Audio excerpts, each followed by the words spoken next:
গহপুৰৰ ভলুকাগুৰি পাৰঘাটত শ কৃষকে মাটিমাহৰ খেতি কৰিছিল, কিন্তু সেই মাটিমাহসমূহ এতিয়া অচিনাক্ত ৰোগে দেখা দিছে। এফালৰ পৰা লেৰেলি হালধীয়া বৰণ হৈ পৰিছে। মোৰ সহযোগীয়ে দেখাব, কাৰণ এই ভলুকাগুৰি পাৰঘাট অঞ্চলৰ প্ৰায় 20ৰো অধিক গাঁও আছে।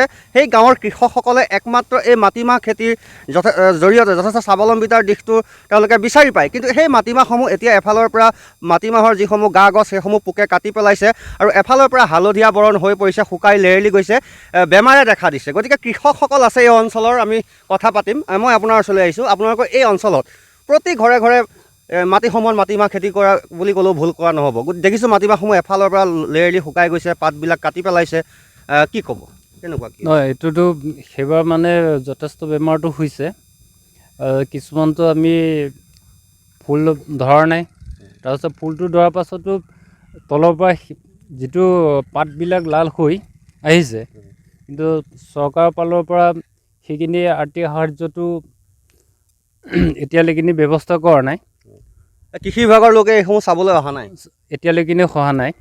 আপোনালোকেতো এইসমূহ বহুত টকা পইচা খৰচ কৰি খেতি কৰে, কোনোবাই হয়তো ধান বেছি কৰে, কোনোবাই গৰু ছাগলী বেছি মাটিমাহৰ খেতিত টকা নিয়োগ কৰে। গতিকে এতিয়া কি হ'ব? সেইটোতো উপায় নাই। এতিয়া মানে যিটো অসুবিধা চলি আছোঁ, খেতি প্ৰডাকশ্যনৰ কাৰণে আমি কৰা হৈছিলোঁ, কিন্তু প্ৰডাকশ্যনটো ফুল পোৱা নাই। এতিয়া ব্যৱস্থাটো একোৱেই কৰিব পৰা হোৱা নাই।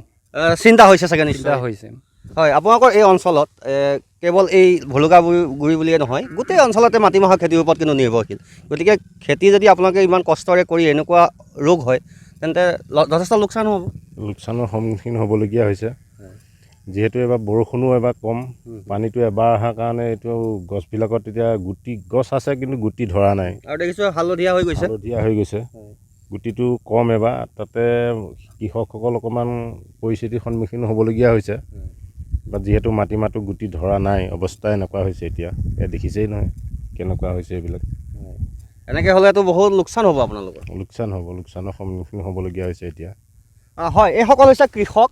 যি গহপুৰৰ কৃষি বিভাগ আছে, কৃষি বিভাগে কিন্তু এইবিলাক চাবলৈ, এই কৃষকসকলৰ দুৰৱস্থা চাবলৈ তেওঁলোকৰ আহৰি নাই। আমিও দেখা নাপাওঁ এনে অঞ্চলসমূহত যিসমূহ গহপুৰৰ কৃষি বিভাগৰ বিষয়া কৰ্মচাৰী আছে, তেওঁলোক কিন্তু আহি ফিল্ড ভিজিট কৰা আমি কোনো দিনে দেখা নাপাওঁ। এতিয়া মূৰে কপালে হাত দিছে এইসকল কৃষকে, কাৰণ এই মাটিমাহৰ খেতি এফালৰ পৰা পোকে ধৰিছে, পাতবিলাক কাটি পেলাইছে, গুৰিবিলাক শুকাই গৈছে, হালধীয়া বৰণ হৈছে। যদি এনেকুৱাই হয়, তেওঁলোকে কোনো ধৰণৰ মাটিমাহৰ পৰা ফচল লাভ নকৰিব, যাৰ ফলত হাজাৰ হাজাৰ টকা কিন্তু লোকচানৰ সন্মুখীন হ'ব লাগিব গহপুৰ ভলুকাগুৰি পাৰঘাটৰ শ কৃষক।